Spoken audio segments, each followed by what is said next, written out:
Yes, the growing season is here, or it is almost here. Are you getting excited? Are you looking forward to growing your own food once more, or maybe you're just starting to grow your own food? One of the issues that we face is our choice of fertilizer, and so that is what I'm going to be covering in today's video. Hi, I'm White Davy. Welcome to White Davy Garden and Worm Farm. As we think about fertilizer, there are a lot of us who are comfortable with using synthetic fertilizer, and there are those of us who would rather use organic fertilizer. More and more, because of the many health issues that we see arising from the type of food that we eat, the type of chemicals that we use, more people are becoming health conscious. And with that, more people are turning to growing organically, which means that they are looking for an organic source of fertilizer. So I'm going to be doing a comparison of organic and synthetic fertilizer. And then I'm going to be giving you a better alternative for your fertilizer. So first, let's look at the synthetic fertilizer. It is cheap and it is more readily available than organic fertilizer. And those are the advantages. The disadvantage is that one, it leaves salt residue in the soil, and over a period of years, it builds up, and with time, it prevents your plant from being able to absorb the nutrients that is in the soil. So you find that you tend to be using more synthetic fertilizer in order to get the plants to get nutrients.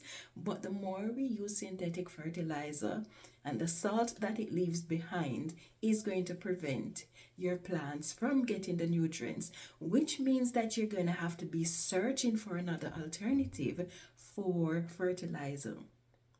The next drawback with it is that it leaves a lot of harmful chemicals in the plants that you're going to be consuming, and a lot of these chemicals are not good for our health. So then we want to consider whether or not you want to be using synthetic fertilizer. It has reached the stage where a lot of lands are not able to produce food to feed the nation anymore because of these synthetic fertilizer, and so they keep on making adjustment to it. But it seems as if every time there's an adjustment that seems to be better, then later down the road you hear that there is some other problem that arises from it.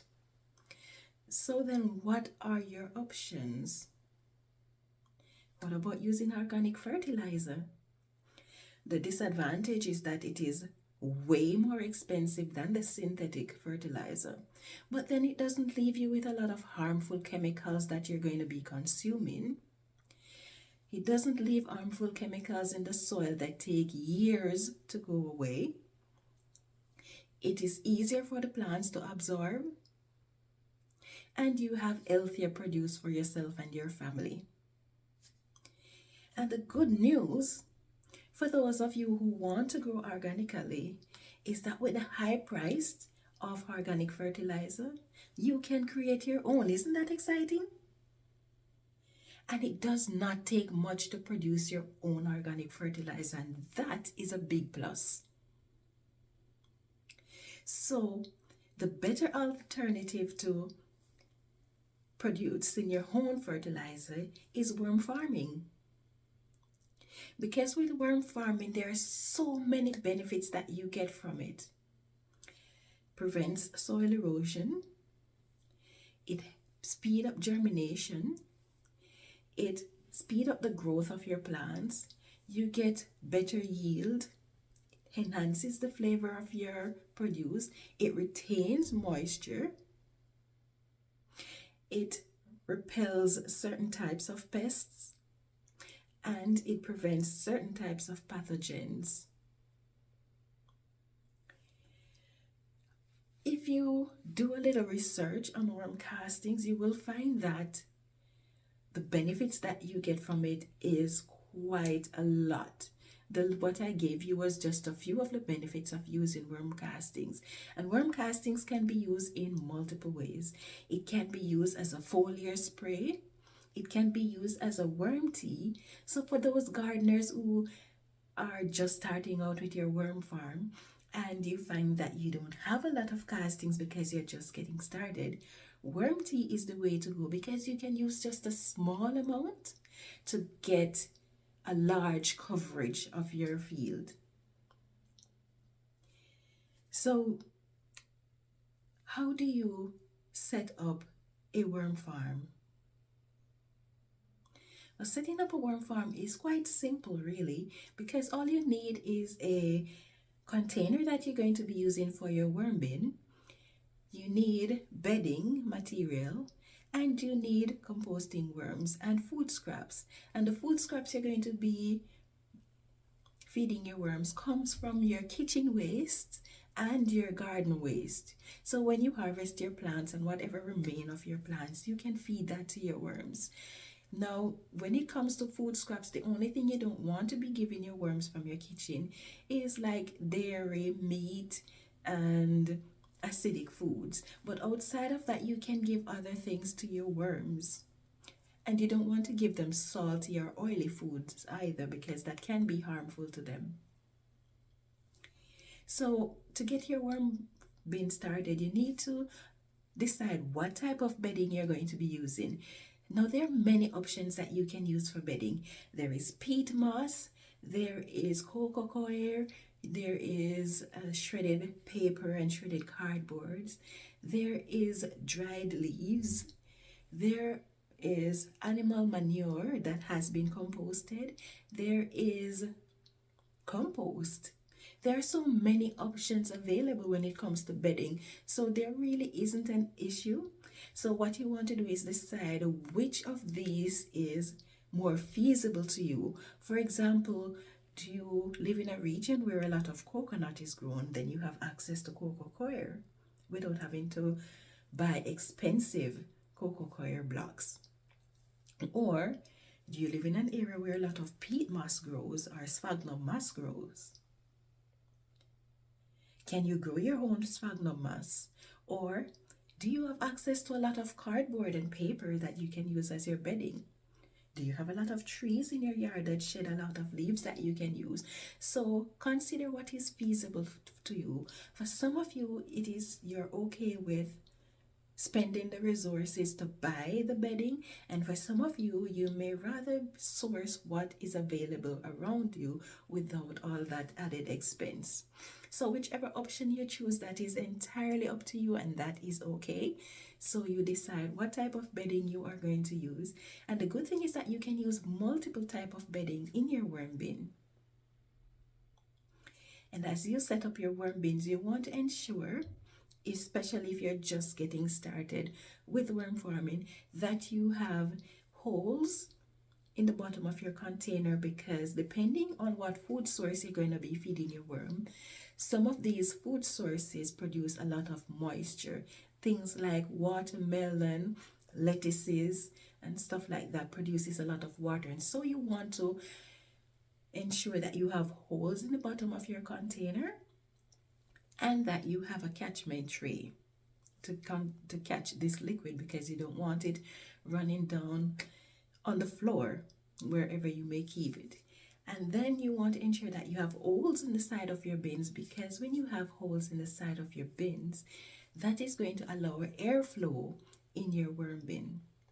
Now, there's one particular bin that I really like, and that is the Vermibag system. And the advantage of the Vermibag is that the material that is used to make it is very high standard. The zipper on it, you don't have to be worrying about casting getting caught in it and damaging the zipper. It is very well built, and it comes with a lot of accessories that you can add on. You can get your Vermibag custom built, which is a big plus for me. And then it comes in various styles, various colors. So for example, there is the mini Vermibag, And then there is the Max. There is the tote style Vermibag that you can use. There, for those who are doing it commercially, there are two options that you have in terms of size, and one is called the Lil Mammoth, and then the other one is the Mammoth. Now, these two, if you are doing it commercially, can be used to raise your composting worms. You may need several of them. Now, these bins can be a bit pricey. They're not very expensive based on the quality that you're getting. And when you look at the reviews that all those who have been using it give, I'm yet to see someone with a negative review on it. So that is one of the things when it comes to buying worm bin, you want to pay attention to the reviews, because there are some that promise you good things, but then when you look at the reviews, you find that there are a lot of issues with them. But I'm yet to see a Vermibag review that is negative. So that is one of the things that I appreciate about the Vermibag.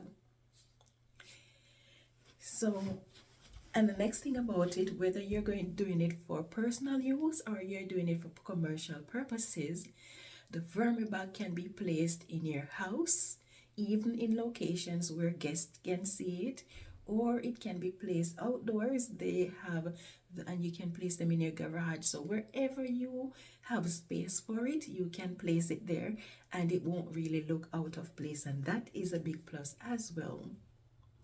And another thing that I appreciate about the Vermibag is that they have varieties where some are built for drier region and some are built for moisture regions. So you have options when it comes to deciding what Vermibags you would like to use. So now we've covered worm bin. So where can you source worms? Worm farmers are now going into marketing their worms all over the globe. So look around your region to find out who in your region may be able to supply you worms. If you are in the United States and there are no one in your close environment that you can source worms from, then I'm going to leave you a link of a lady in the States who ship worms across the nation. So you can use that link to source your worms from her. If you are in British Columbia, Canada, then you can source your worms from me. I have I no longer have Canadian night crawlers. I have red wrigglers, I have European night crawlers, I have African night crawlers, but for 2023, I am not going to be selling my African night crawlers because I am still in the process of building the breed. But if you're looking for European night crawlers and red wrigglers and you're in Canada, you can source them from me. So I hope you find this video educational, and that if you're interested in getting worms and you have questions, then please feel free to reach out to me and I will be happy to answer your questions, because my goal is to help as many people as possible to be able to grow their foods and to grow it organically so that they can avoid the high cost of fertilizer, so that they can eat healthier, and so that we will have less people suffering from the various illnesses that we see going around. My goal is also to help to keep food source from going into the landfill, because sometimes we tell ourselves that, oh, it is organic and it is easy to break down, which is true, but then the way the landfills are designed, they are designed for things to break down slowly, and so because of that, there is not enough airflow, there is not enough moisture, and these things are needed in order for your food scraps to break down. So my goal is to help as many as possible to prevent food source from going into the landfill, because we all recognize that our planet is in a really rough shape. And for those of us who want to play our part in making it better, this is one of the ways that we can do so. So if you find this video educational and you'd like to see more updates on worm farming or on gardening, then please take the time to subscribe to this channel and turn on your notification. So thank you for watching, and I hope you have yourself a wonderful day. Yeah man, a time for growth.